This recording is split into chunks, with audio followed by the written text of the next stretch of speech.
Hello, this is Scott. I'm back, and this month, in alignment with the scope and sequence established by PSJA's Department of Instructional Coaching, our PD is on the interplay between questioning and classroom talk. As always, please sign your school's sign-in sheet to record your attendance at this webinar. We'll start with a think, turn, talk. Turn to a partner and talk about this question. Who typically asks the questions in your classroom? Answer the question and then explain your answer. Each partner will talk for 30 seconds. I'll tell you when it's time to switch. The person whose first name starts with a letter earlier in the alphabet goes first, so I'll wait just a few seconds while you figure out which of you that is.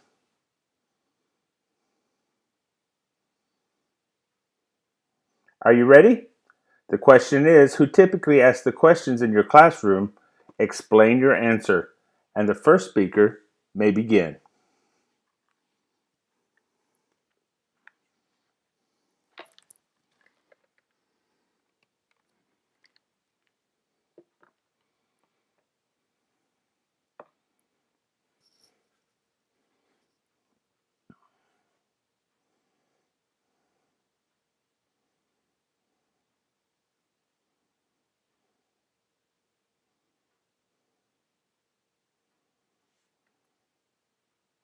Okay, it's time to switch.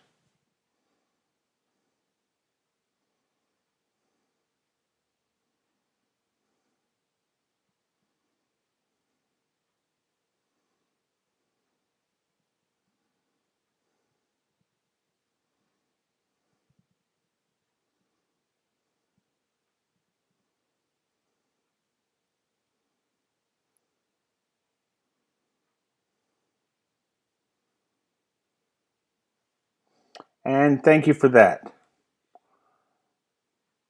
Well, the goals for today's webinar are for you to get more of your students asking the questions in your classroom so that the answer to the question you just talked about would be, who typically asks the questions in my classroom?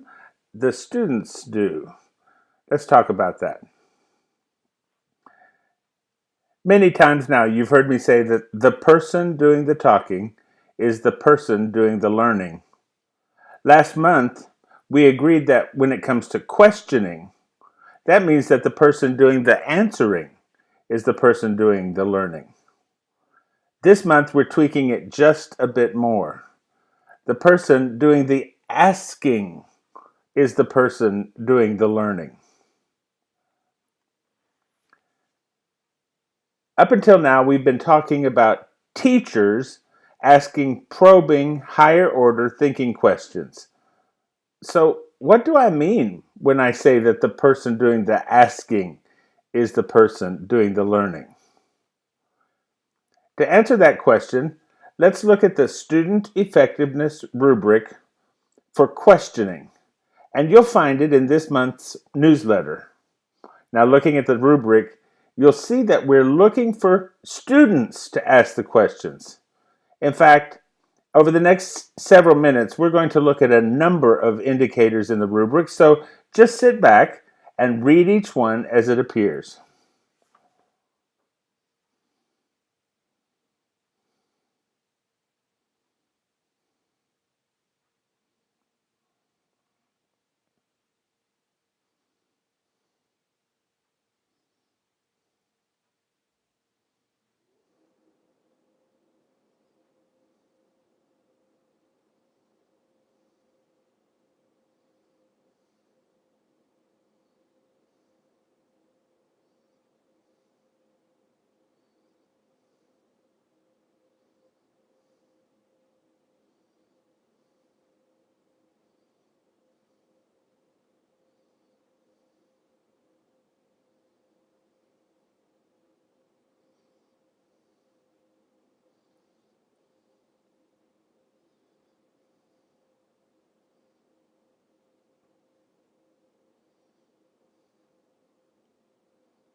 Wait, what?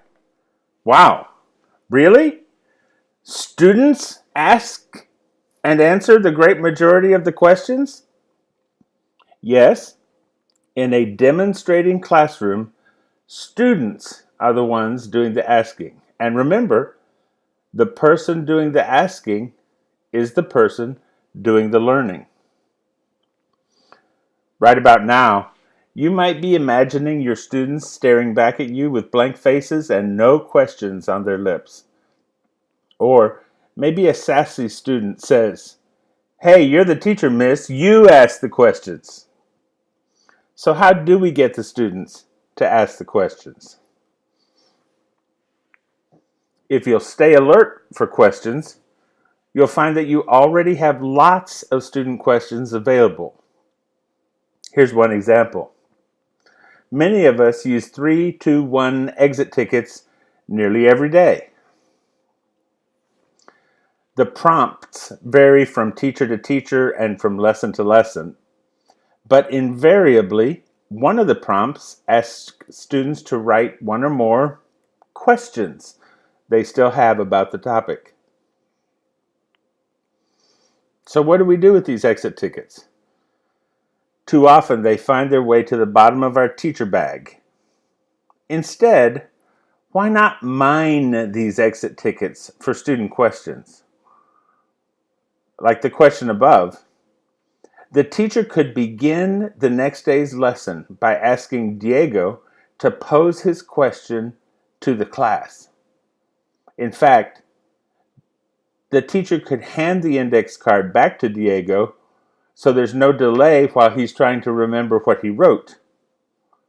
Wouldn't that be an interesting conversation for the class to have? Another popular strategy is the KWL chart. If you use KWL, you begin a new unit by asking students to list in the first column what they already know about a topic.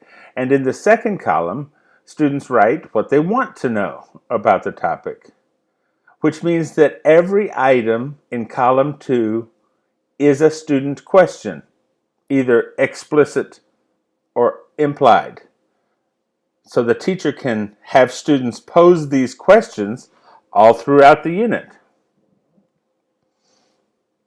It's important to let classroom talk play out, especially when students' questions are asking for opinions. Avoid the temptation to answer the students' questions yourself. Instead, say something like this: Maricela has a question, and then let Mari ask the question herself. Here's another idea. A fresh way to get students to study for a test is to have them write exam questions. This encourages students to focus on the content and on the material instead of on trying to memorize answers. Once the students have written exam questions, you could have them work in pairs to answer each other's questions. Or you might use the questions on one of those testing apps where you could put the questions in the app and the students could answer by telephone.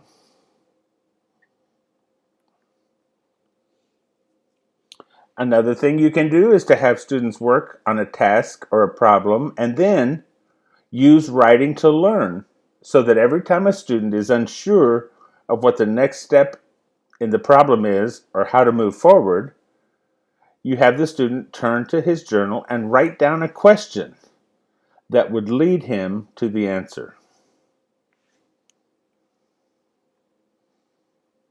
Another idea is to use flashcards.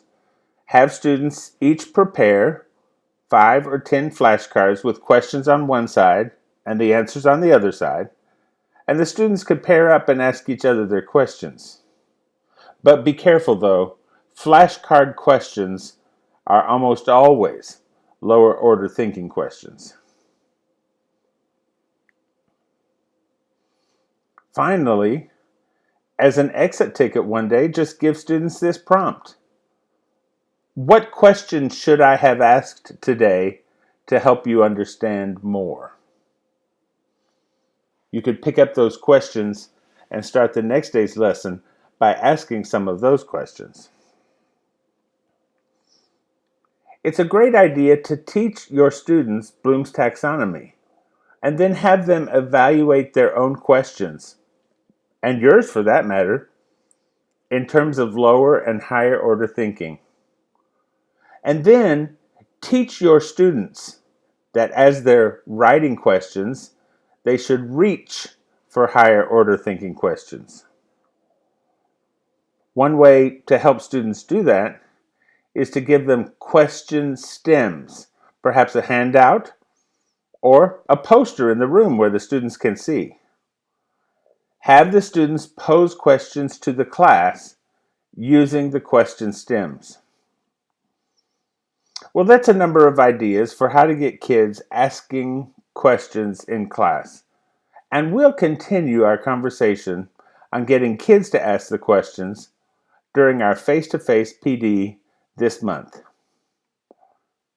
Speaking of our face-to-face PD, you'll find the PD sessions in this month's newsletter with a schedule for each school. Now, you won't need to bring your lesson plans to the session, but please do come prepared to think of questions appropriate to your current lessons. Hey, thanks for watching. As always, please complete this survey by entering the URL in the web browser of your phone, tablet, laptop, or computer before you leave this room. It's a favor to me. I'll leave this slide up for about a minute so that you have a moment to copy the URL. Again, thanks for watching. I'll see you soon.